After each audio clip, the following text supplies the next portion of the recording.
后来这几天风声爆影，讲行政院长苏贞昌要互换掉了。虽然苏贞昌已经有来背会，讲时间会证明一切，但是再一次甲桃园市长郑文灿同台的时阵，也是去互记者追问这个问题，苏院长无爱回应了。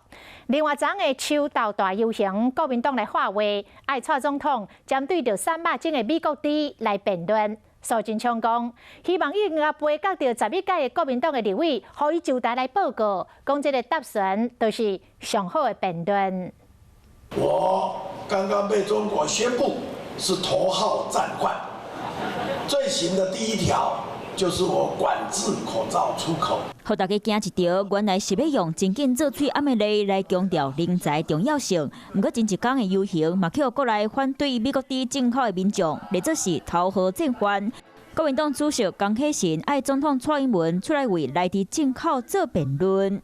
依据宪法规定，行政院长到立法院报告并答询，所以询答就是最好的辩论。就等国民党立委互家己上台报告。谢谢，谢谢。市长，关于内阁改组，看好郑文灿市长的能力吗？苏贞昌和郑文灿两个人拢无活头，因做参加典礼活动，一人有一边。